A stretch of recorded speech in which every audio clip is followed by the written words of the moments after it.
Hello everyone and welcome back to my channel.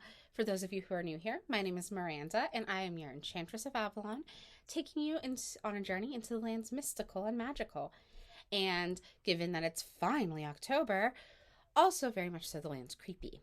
And today I'm bringing you another gothic romance video, and today's video is on Penny Dreadfuls. And I hope you can see this. I decided to use natural light in this video, so I like it. Let me know in the comments if you like it. So, Penny Dreadfuls are a very popular form of literature that came out in the Victorian Age. And like everything else in the Victorian Age, they were a bit obsessed with death and blood and gore and all of the stuff I love. So this is a collection, one of the Barnes & Noble edition collections, and it's absolutely gorgeous. I love the imagery on it. The back is awesome too.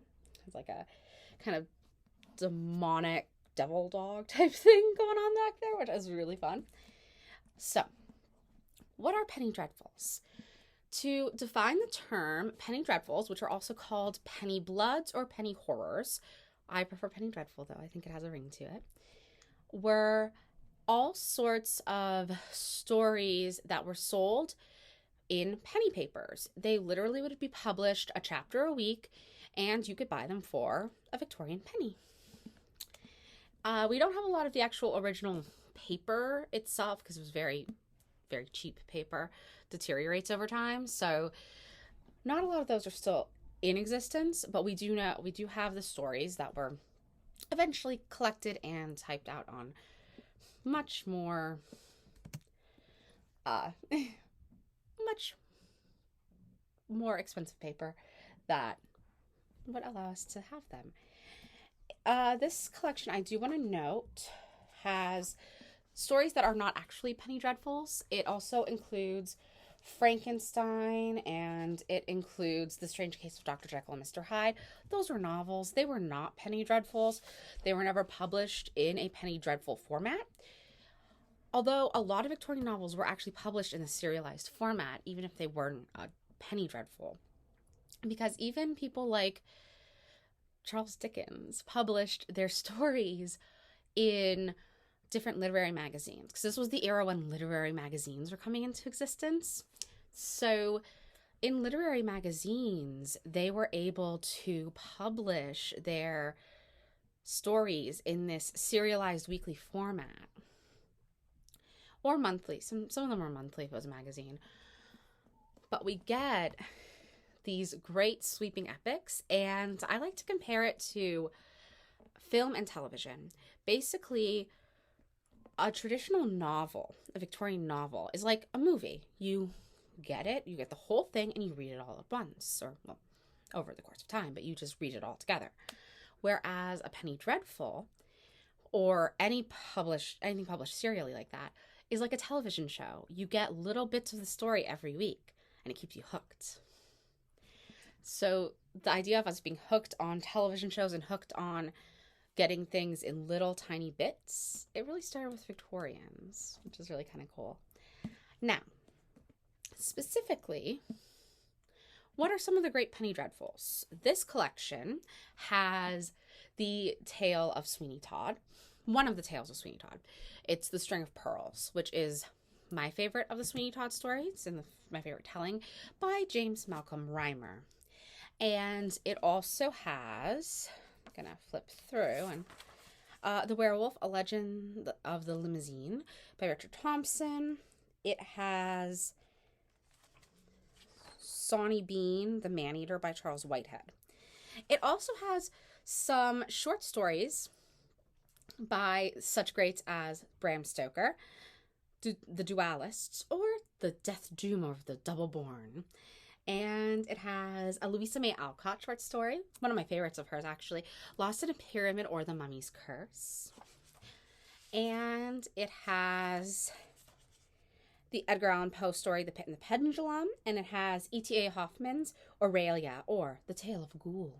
So it has a lot of great stuff. Oh, and Wilkie Collins' The Dream Woman. These are all Arthur Conan Doyle's The Case of Lady Sanix, and Guy de Maupassant, The Diary of a Madman. So yeah, lots of awesome stuff in this. I do want to apologize. I'm clearing my throat because I had a cold last week and still have a little bit of congestion in my throat.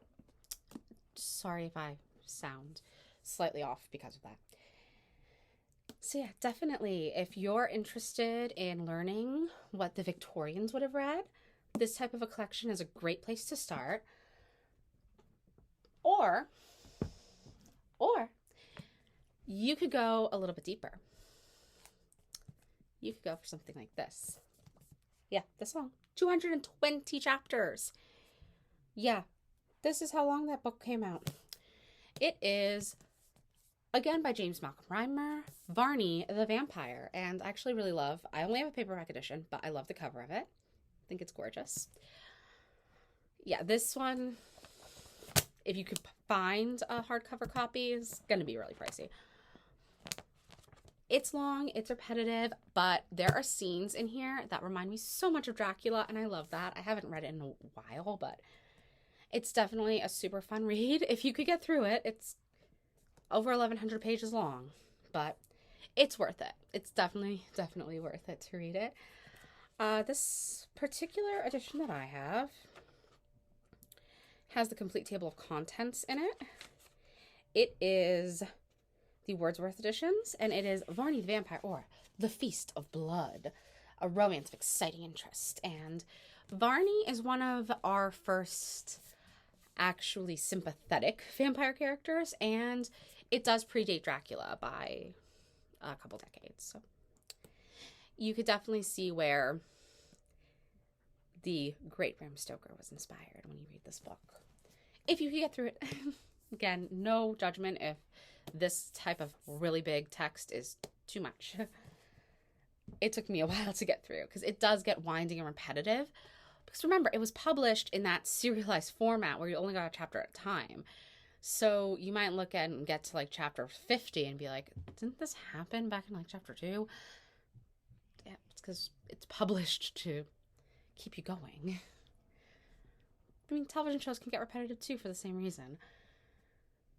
Speaking of television shows, though, back in 2014, Showtime started a television show titled Penny Dreadful, and it's based much in this concept. It started based in the year 1891, and it took a lot of the Dracula concepts in there. Dracula does eventually appear in it. Mina is the best friend of the main character in the book, so the main character in the TV show, Vanessa Ives. And it turns out her and Mina were childhood friends, and she is working with Mina's father to be able to find Mina, because she is a psychic and able to communicate with Mina as Mina's been taken by Dracula. And it's very, very fun and very interesting. Oh, hi, Harlow. So my cat has decided to join us. Don't know if you can really see her, but she's over here. Anyway, so yes, Harlow very much loves Victorian Gothic stuff, just like I do. So she decided to join me.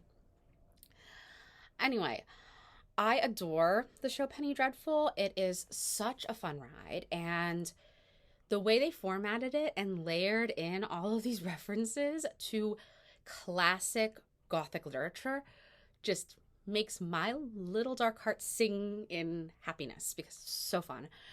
We get to see Victor Frankenstein as a character. We get to see his creation as a character. We get to see him create a female creation. We also get to have Dorian Gray as a character. Super fun.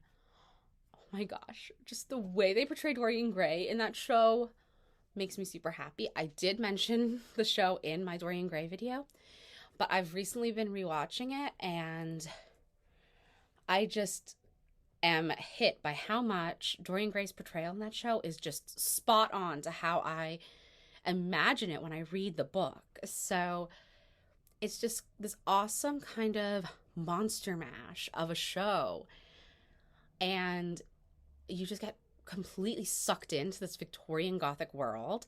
And I, of course, am a huge fan of The way Vanessa is portrayed, I think she is a total badass.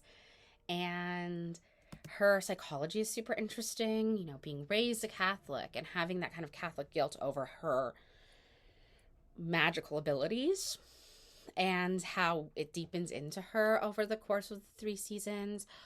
I also do love Josh Hartnett's character. Ethan Chandler is really, really intriguing. And of course, the reveal at the end of season 1 of what he actually is super fun. I'm not going to spoil it if you haven't seen this show. But it was perfect to decide to title it Penny Dreadful.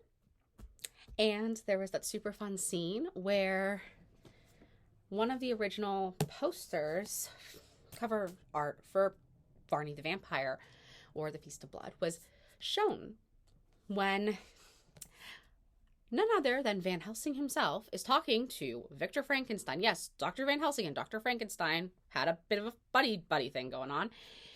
And he shows them this and talks about Penny Dreadfuls, explains to him what a Penny Dreadful is, and he's explaining to him that, yeah, what we're fighting, it's a vampire. I was so happy. I thought that was awesome, and it was a great way to, like, name drop the show without it being completely out of place. Hey, yeah, it's a Penny Dreadful. What we're doing is we're living inside one, essentially. And of course they were living inside one. That's the theme of the show. So yeah, there was great incorporation of all these gothic romance elements to make for a very compelling show. Now, the way the vampires are portrayed is kind of not my favorite trope. Most of them are sort of mindless. They're all kind of Renfield-ish, whereas, except for Mina has some tiny bit of agency because she does communicate with Vanessa, but they're not as great. And Dracula isn't as much of a badass as I would have liked him to have been. All of that being said, though, still a super fun ride. And I thought the witches were super fun. So if you're looking for a show that the complete run has already been done, you could just watch it all the way through, which I watched it after everything was already aired because I didn't want to have to wait for stuff. I'm not good with that sometimes. So getting to watch the show from the beginning to the end was great. And it's like the 3rd time I'm watching it now. Super good, and it really stands up. Honestly, I think I like it better now than I ever did. So besides my love of Penny Dreadful and my love of the Penny Dreadful type literature, I think I've covered everything. Yeah. I am so glad that you watched this video. If you did like it, please like, comment, subscribe, and join my Discord if you want to talk to me some more. The link will be down below for my Discord. And my blog is whiteroseofavalon.life if you want more content. So have a great day and a very awesome, morbid, and macabre Monday. Bye now.